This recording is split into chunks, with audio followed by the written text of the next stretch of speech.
안녕하십니까. 2주 만에 돌아온 이와사대 아니면 말고입니다. 요즘 아이돌계가 어두운 소식으로 말이 아닙니다. 지난 시간대 FX의 전 멤버이자 배우인 설리씨의 사망 소식을 다루기도 했었죠. 그리고 프로듀스 X 101의 조작 정황이 MBC PD수첩을 통해 보도되기도 했습니다.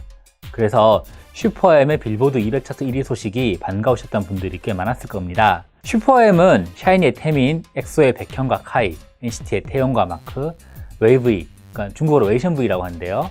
웨이브이의 루카스와 텐 등을 모은 7인조 프로젝트 그룹입니다.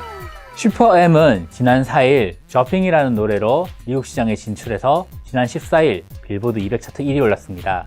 하지만 이 희소식을 바라보는 시선이 곱진 않습니다. 방탄소년단이 빌보드 200 차트 1위를 했을 때와 외신의 분위기가 사뭇 다른 모습인데요.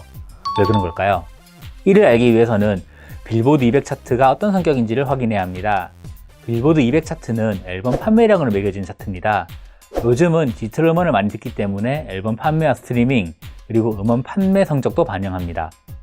슈퍼엠의 빌보드 200 차트 1위 당시 집계된 성적은 16만 8천 장 단위였습니다. 실무 앨범 판매량은 11만 3천 장, 디지털 음원은 5만 1천 장이었고요. 스트리밍 약 500만 회는 4천 장으로 환산됐습니다.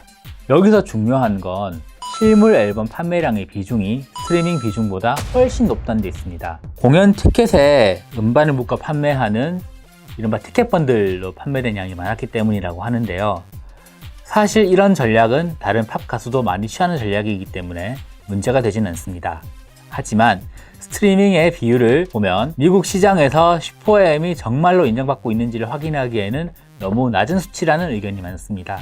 게다가 슈퍼엠을 선택했고 다른 팝 가수도 선택했던 번들 판매 전략은 미국 내에서도 반성과 비판의 목소리가 나오고 있는 상황이라서요. 당연히 슈퍼엠의 빌보드 200 차트 1위가 곱게 보이지는 않았을 겁니다. 이는 방탄소년단의 빌보드 차트 성적 내용과 비교해보면 더 확연하게 드러나는데요. 방탄소년단의 최근 앨범 맵 오브 더 소울 페르소나의 경우 빌보드 200 차트 1위도 달성했지만 개별 노래 차트인 빌보드 핫 100 차트에서 타이틀곡인 작은 것들을 위한 시가 8위까지 올라가는 성적을 냈습니다. 물론 강남스타일의 2위보다 낮긴 하지만 꾸준히 타이틀곡이 차트에 올라간다는 건 그만큼 미국 대중들이 방탄소년단 음악을 많이 듣는다는 뜻이겠죠.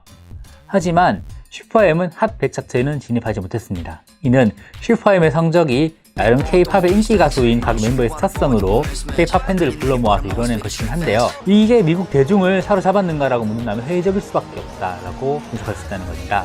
슈퍼엠의 미국 시장 진출 과정을 보면서 저는 이런 생각이 들었습니다. 이수만 SM 엔터테인먼트 회장에게 빌보드 200 차트 1위는 어벤져스 시리즈에 나오는 인피니티 스톤 같은 게 아닐까라는 거죠. 미국 시장 진출이 SM 엔터테인먼트의 소건 사업이었다면 이런 물량 공세로 밀어붙일 게 아니라 미국 대중을 어떻게 사로잡을 것인지에 대한 고민을 먼저 했어야 한다는 겁니다. 그러한 전략의 부재가 슈퍼엠의 앞날에 어떤 영향을 미칠지는 그림 그려질 것 같습니다. 이와사비 아니면 말고 오늘 여기까지입니다. 감사합니다.